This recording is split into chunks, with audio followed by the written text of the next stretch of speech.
Ողջույն, եթերում հարցազրույցն է, զրուցել եմ ազգային ժողովի քաղաքացիական պայմանագիր խմբակցության պատգամավոր Սոնա Ղազարյանի հետ։ Բարև ձեզ։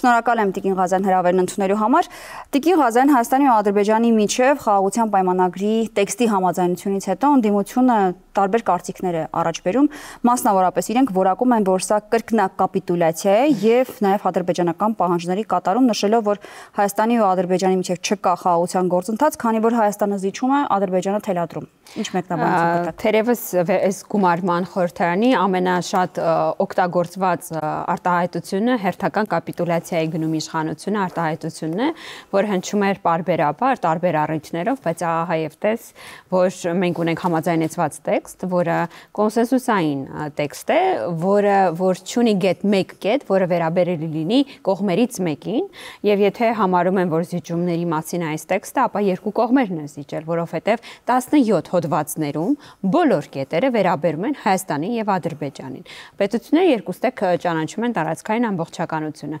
համաձայնում են միջազգային հայցերի հետ քաշման շուրջ, երրորդ կողմերի սահմանի երկայնքով ներկայության բացակայության մասին։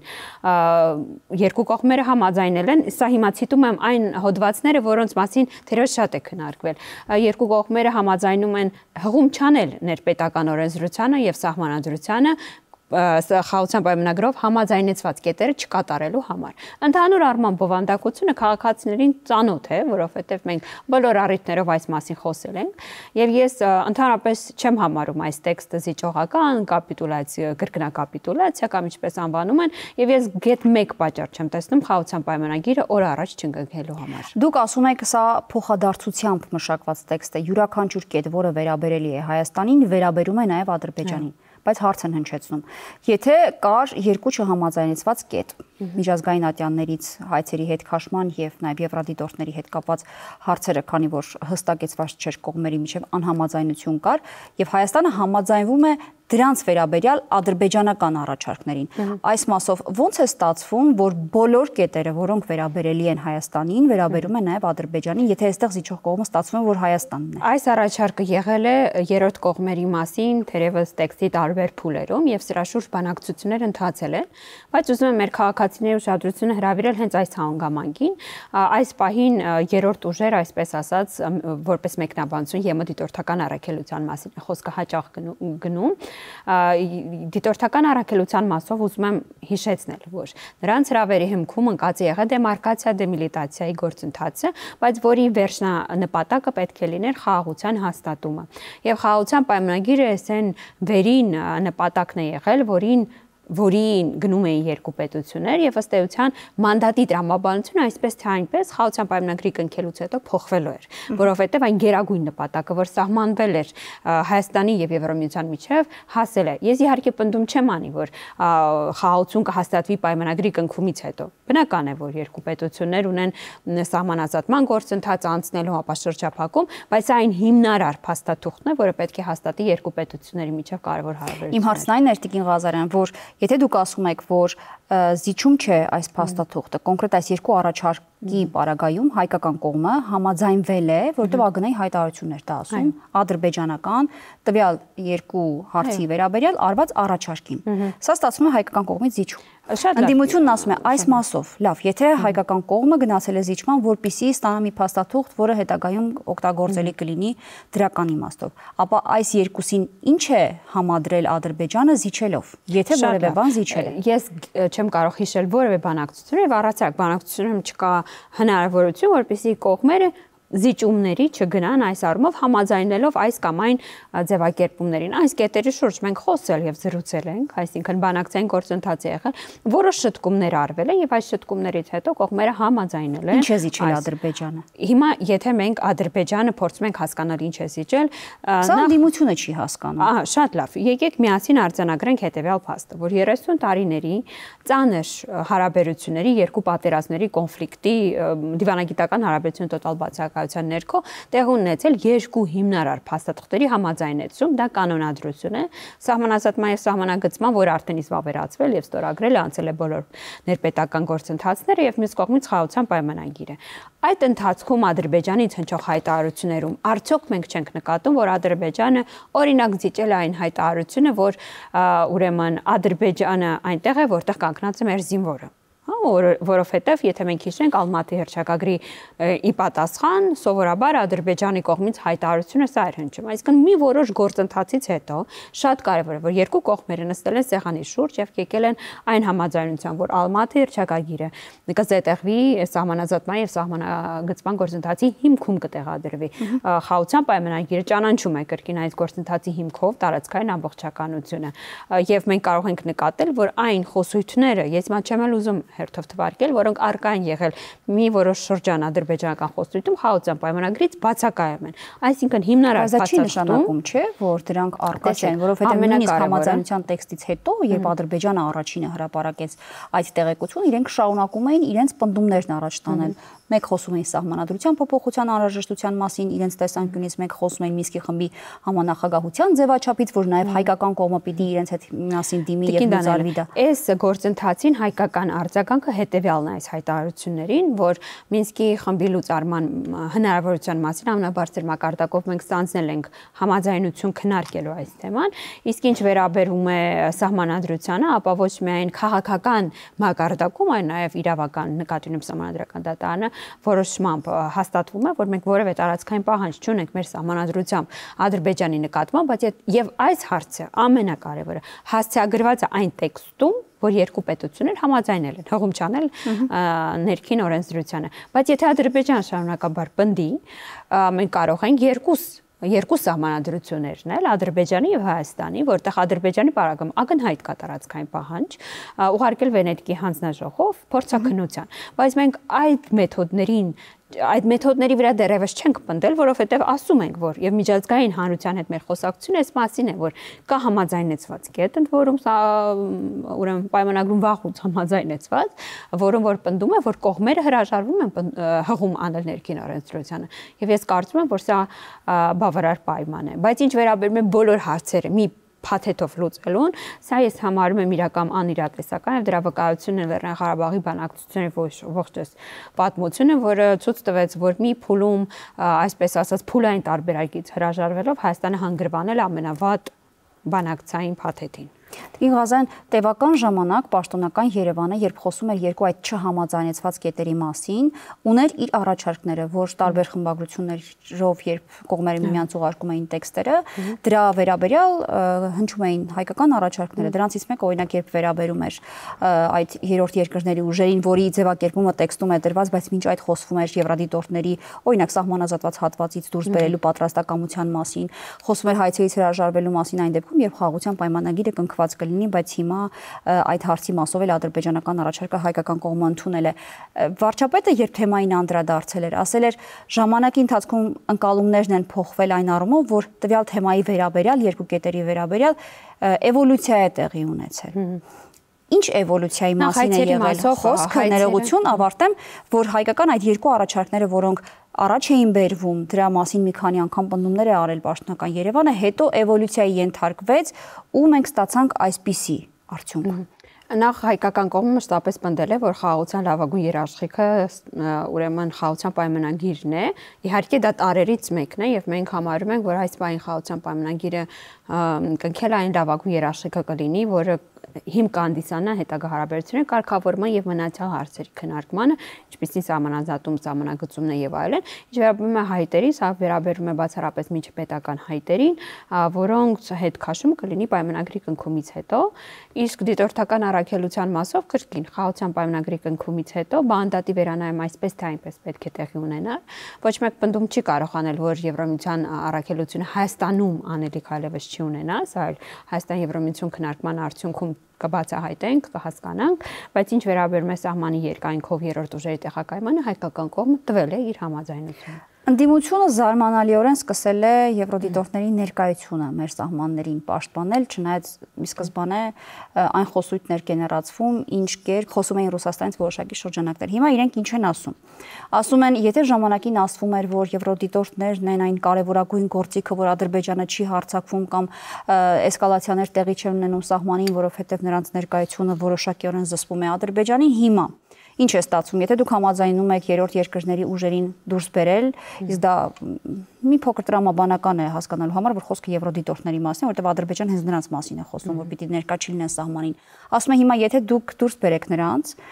եւ Ադրբեջանը դիցուկ որոշի, որ պետք է հարձակվի, ով է արձանագրելու այդ խախտումը եւ երկրորդը այդ պարագայում եթե դրանք անվտանգություն էին մեզ համար ապահովում, հիմա մենք հրաժարվում ենք այսպես ասած անվտանգության գործիքից, մենք ինչ ենք շահում, եթե ոչ տուժում։ Այս տրամաբանությունը ինքը ընդհանուր առմամբ կոնֆլիկտի շարունակական լինելու տրամաբանության մեջ է, հա, լինելու եթե Ադրբեջանը հարձակվի եւ այլն։ Մենք գնում ենք խաղաղության եւ ուզում ենք այս խաղաղությունը երաշխավորվի թղթերով, ենթակառուցվածքների ապաշրջափակմամբ, հարաբերությունների կարգավորմամբ։ Այս առումով ես առաջարկում եմ մենք այս մտածելու ձևն ու մեթոդը փոխենք։ Իհարկե շատ կարեւոր է որպեսզի Հայաստանի Հանրապետությունը ամրապնդի իր պաշտպանական ունակությունները եւ դրա նկատմամբ աշխատանք մշտապես տարվում է։ Ինչ վերաբերում է եվրոպական դիտորդական առաքելությանը, այո, ընդդիմությունը խորհրդարանում դեմ է քվեարկել իրենց մասին որոշմանը, կարգավիճակի մասին որոշմանը, հայտարարությունը մշտապես դեմ է հանդես եկել, բայց անհնար է թերագնահատել այն կարևոր դերակատարությունը, որ ունեցել է առաքելությունը Հայաստանում, այն իսկապես նպաստել է սահմանային լարվածության նվազմանը, ինչը էապես դրական առումով նպաստել է խաղաղության պայմանագրի շուրջ բանակցությունների հնարավորությանը, որովհետև եթե չլիներ սահմանային լարվածության նվազումը, խաղաղության պայմանագրի շուրջ համաձայնությամբ թերևս գալ անհնար է։ Եթե իրենք ապահովել են դա, նրանց դուրս բերումը խաղաղության պայմանագիրը լինելու է այն բարձրագույն երաշխիքներից մեկը, որն ապահովելու է սահմանային ուրեմն լարվածության նվազում կամ ընդհանուր առմամբ բացակայություն։ Մյուս պնդումը, որը անում է ընդդիմությունը, ասում է ոնց է հնարավոր կնքել մի փաստաթուղթ, դրանով ապահովել խաղաղություն, եթե չկա երաշխավորի ինստիտուտ։ Եվ բնականաբար հիշեցնում է իշխանություններին, որ դուք եք ժամանակին ասում ես հարկավոր են երաշխավորներ, ովքեր գործընթացը, ստորագրությունը, փաստաթուղթը կերաշխավորեն։ Առանց երաշխավորների ինստիտուտի ներգրավման դուք արդյոք կարող եք վստահեցնել, որ եթե կնքվի այդ փաստաթուղթը հաջորդ վարկանին իսկ չի խախտվելու, հաշվի առնելով, որ ուղղակի Ադրբեջանը ունակ չէ պահելու այն ստորագրությունը, որը դրել է որևէ փաստաթղթի տակ նոյեմբերի 9-ի։ Բայց այնտեղ կար երաշխավոր, ուզում եմ հիշեցնել, այո, կար երաշխավոր, բայց Ադրբեջանը նաև ինքը իր ստորագրության տերը չի։ Առանց երբ որ Հայաստանը սկսեց Ադրբեջանի հետ երկկողմանի բանակցություններ առանց որևէ միջնորդի ներկայության, սա թեր հավատություն էր ներշնչում շատ-շատերի մոտ, հա, նկատի ունեմ անդիմադիր շրջանակների մոտ։ Բայց ուզում եմ հիշեցնել եւ կրկին այս փաստը շեշտել, որ մենք ունեցել են գերիների վերադարձ երկկողմ բանակցությունների արդյունքում։ Կային տարբեր կողմեր, որոնք խոստանում էին գերիների վերադարձ եւ չէին կարողանում։ Եվ արի ուտես, որ երկկողմ բանակցությունների ընթացքում Հայաստանին դա հնարավոր դարձավ։ Մենք ունեցանք երկկողմ բանակցված սահմանազատման եւ սահմանագծման կանոնակարգ, որը հղում է անում Ալմատի հռչակագրին։ Այն, ինչ սպասարկում է Հայաստանի Հանրապետության պետական շահը։ Մենք ունենք խաղաղության պայմանագրի տեքստ, որը 100% սպասարկում է Հայաստանի Հանրապետության պետական շահը եւ Հայաստանի Հանրապետության բոլոր քաղաքացիների անվտանգության երաշխիքն է նաեւ լինելու բաղադրիչներից մեկը։ Եվ այս առումով թեր հավատությունը երկկողմ կգված փաստաթղթի նկատմամբ ես կարծում եմ, որ ավելնորդ է, հաշվի առնելով նաեւ այն 5 տասնյակ պետությունները, Ադրբեջանը, որից գրեթե միշտ ամեն ինչ կարելի է սպասել, կարող է ստորագրել փաստաթուղթ հաջորդ վարկանին իսկ պատերազմ սկսել ոչ այդ օրինակով, բայց մոտավորապես այդպիսի մի բան հայտարարում է, որ համաձայնեցվել է տեքստը խաղաղության պայմանագրի եւ արդեն օրեր շարունակ, քանի օր Ադրբեջանը անընդհատ ապատեղեկատվություն է տարածում, թե իբրև հայկական կողմից իրենց դիրքերի ուղղությամբ կրակոցներ կան, այսինքն այս պետության նկատմամբ ունենան այնքան վստահություն, որ պիտի եթե կնքվի որևէ պայմանագիր, մենք չենք կարող թեր հավատ լինել, որ այդ պայմանագիրը կխախտվի, մի փոքր տրամաբանական չէ։ Այդ վստահությունը կառուցելը հարկավոր է եւ Ադրբեջանը իր գործերով եւ քայլերով պետք է ապացուցի որ այդ վստահությունը մենք կարող ենք ունենալ, բայց դրա հակընդդեմ առաջարկն է չստորագրել խաղաղության պայմանագիրը, դրա հակընդդեմ առաջարկն է ուրեմն պատերազմի գնալ ըստ էության եւ դրա ուրեմն մյուս առաջարկն էլ կարող է լինել փոխել հարևանությունը, ինչ անհնար է։ Հայաստանի Հանրապետությունը իր գործողություններով արդեն մի քանի տարի շարունակ լինելով ուրեմն ներքին ուրեմն թիրախավորման մեջ չի սխալվել իր գործողություններում։ Հայաստանի երբեմն բավական ասիմետրիկ գործողությունները իրենց դրական արդյունքն են տվել եւ մենք չենք պատրաստվում հրաժարվել մեր ստանձնած օրակարգից եւ ոճից եւ ուզում եմ հիշեցնել, որ ըստ էության մենք ունենք շատ մեծ միջազգային կոնսենսուս ՆԱՏՕ-ից, ՀԱՊԿ, Միացյալ Նահանգներից,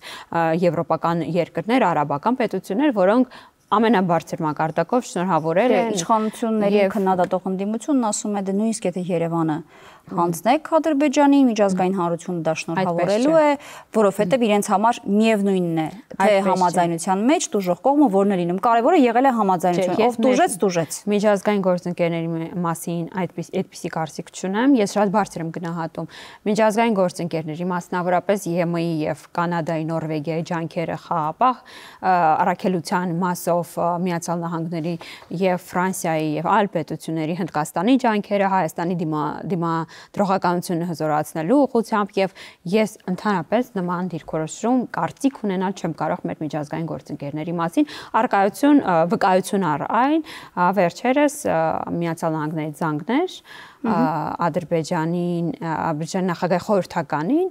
որտեղ որ ըստ էության վերահաստատվեց այն, որ Հայաստանը եւ Միացյալ Նահանգները նույն պատկերացումներ ունեն գործընթացի մասին։ Իսկ կարող է Միացյալ Նահանգները հանդես գալ որպես երաշխավոր կամ եթե ոչ երաշխավոր, ապա գոնե միջնորդ գործիք, որ Ադրբեջանը ստորագրի այն փաստաթուղթը, որը համաձայնեցվել է արդեն իսկ։ Ես միանշանակ այդ հարցի պատասխանը չեմ կարող տալ հաշվի առնելով նաեւ վարչակազմի փոփոխությունը իրենց պատկերացումների, այսինքն այնպես է չէ, որ Ջո Բայդենի ժամանակ կարող է հստակ արձանագրել, բայց միևնույն է, որ այստեղ թերևս այս հայտարարությունից նաև հետևությունից ես տեսնում եմ, որ պարոն Թրամփի վարչակազմը հետաքրքրված է խաղաղության հաստատման, բայց նման եզրակացության իհարկե չի ուզի գալ։ Միանշանակ պնդում անել չի անի։ Դուք ձեր խոսքում ասացիք, այս պայմանագիրը չստորագրելու այլ ընտրանքը կարող է լինել օրինակ պատերազմը։ Դե ցանկացած բանակցություններից դուրս գալու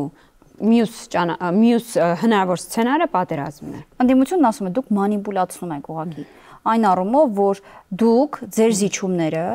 փորձում եք փաթեթավորել եւ արդարացնել նրանով, որ եթե այսա մենք չզիջենք Ադրբեջանին, այս մյուսն էլ չզիջենք Ադրբեջանին, Ադրբեջանը պատերազմ է սկսելու մարտել։ Իրենք ասում են այսպես թե այնպես, եթե Ադրբեջանը ունի պահանջներ եւ ցանկություն ունենա պատերազմելու, ինքը պատերազմելու։ Իրենք առաջարկում են փոխել բանակցողին, որ բանակցողը ըստ իրենց նոր դիրքերից ոչ պարտվողական դիրքերից գնա բանակցի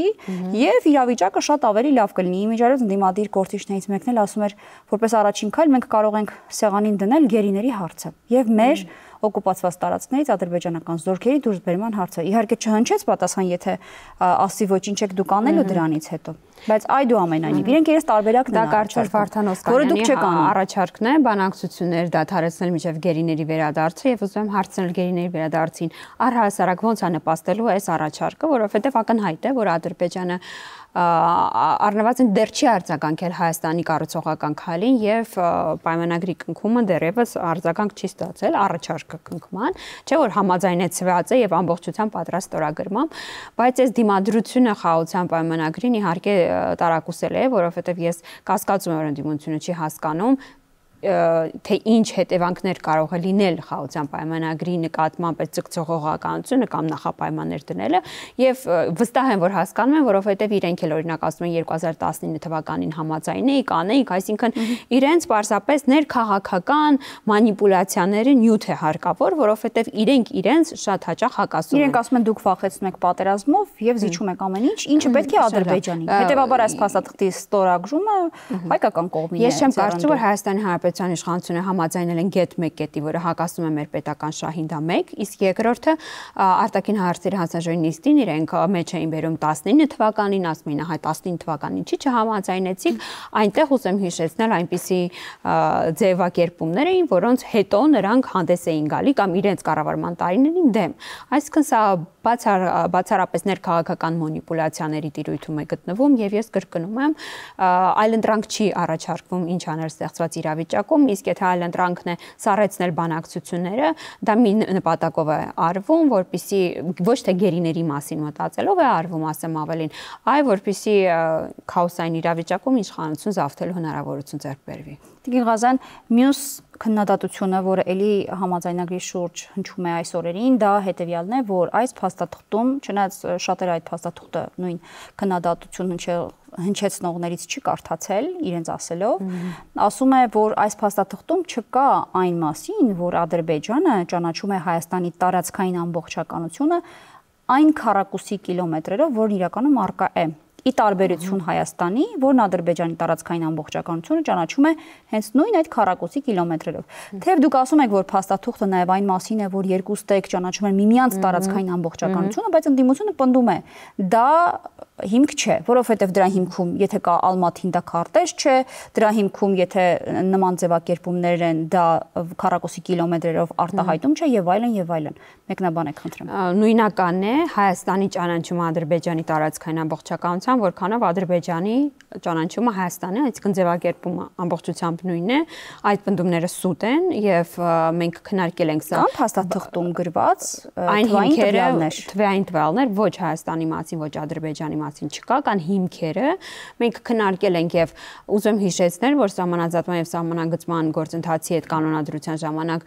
վկայակոչվել են քարտեզները ընդդիմության կողմից եւ պաշտոնական արձագանք ստացել են, որ այն քարտեզները, որոնց հողում է անում ընդդիմությունը, վավերացված չեն եղել։ Հայաստանի Հանրապետությունը տիրապետում է բոլոր այն քարտեզներին, որոնք երկուստեք քարտեզների տվյալներին եւ քարտեզներին, որոնք երկուստեք համաձայնեցված են եղել ուրեմն խմբերի կողմից հայ-ադրբեջանական, այդ քարտեզը բաղկացած է տարբեր մասերից, որի շուրջ աշխատում են եւ այն արտացոլում է այն պատկերացում, որ ունի Հայաստանի Հանրապետությունը սեփական սահմանների նկատմամբ։ Ասում են, դե եթե իսկապես Ադրբեջանը թեկուզ այս փաստաթղթով ճանաչել է մեր տարածքների ամբողջականությունը, բա ինչու է գտնվում մեր տարածքում, ինչու են այդ տարածքներն օկուպացված, թող դուրս գային, կամ մենք որևէ բան անեինք նրանց դուրս բերեինք եւ այդ դեպքում գուցե իսկապես տրամաբանություն այդ հարցը հասցեագրված է սահմանազատման եւ սահմանագծման կանոնակարգում եւ հանձնաժողովների աշխատանքում, աշխատանքներում առաջընթաց կա այն առումով, որ որոշվել է այն տրամաբանությունը, որով առաջնահերթություն է տրվել տարածքներին, այսինքն ըստ քրոնոլոգիայի եւ այդ գործընթացը տեղի ունենալու Ադրբեջանը դուրս է գալու որովհետև փաստացի թղթի վրա համաձայնել է, վավերացրել է, նախագանց ստորագրել է Ադրբեջանը եւ երկուստեք զեկուցվել են։ Եվ ամփոփելով զրույցը, վերջի շրջանի կրակոցների վերաբերյալ ադրբեջանական ապատեղեկատվությունները ձեզ ինչ են հուշում, տարբեր են մեկնաբանությունները փորձագիտական եւ քաղաքագիտական դաշտում, մեծ մասը իհարկե ասում է, որ լայնածավալ էսկալացիայի հավանականությունը շատ նվազ է, բայց այդուամենայնիվ նույնիսկ այս բանակցությունների ամբողջ ընթացքի մեջ ադրբեջանական այս ապատեղեկատվությունն ինչ որ բան նշանակում է։ Ձեզ համար հասկանալի է ինչու է Ադրբեջանն այսպես անում, սցենարներ ունեք, որը կարող էր Ադրբեջանին բերել այս կետին։ Այս բոլոր վերլուծությունները գոյության իրավունք ունեն, Հայաստանի Հանրապետության իշխանությունները հաշվի են առնում բոլոր սցենարների հնարավոր զարգացումը, բայց կարող եմ ասել, որ թերևս անդիմության եւ Ադրբեջանի վարքի մեջ նմանությունը այն է, որ կարծես թե երկու կողմից դիմադրություն ենք նկատում եւ դա չի փոխելու ամեն դեպքում Հայաստանի Հանրապետության իշխանության ստանձնած պարտականությունները եւ նպատակն ու տեսլականը գնալ խաղաղության ուղղությամբ անկոտրուն եւ անհոգնել։ Ռասմուսյանի այցը որևէ կերպ Ադրբեջանի դիրքորոշման վրա կարող է փոփոխություններ բերել։ Ես կարծում եմ, որ միջազգային հանրության միաձայն կոնսենսուսային դիրքորոշումը կարող է էականորեն նպաստել խաղաղության հաստատմանը։ Ստորագրման, այսինքն Ադրբեջանի կողմից պայմանագրի ստորագրման, այո։ Շնորհակալ եմ զրույցի համար։ Զրուցակիցը Սոնա Ղազարյանն էր, կհանդիպենք։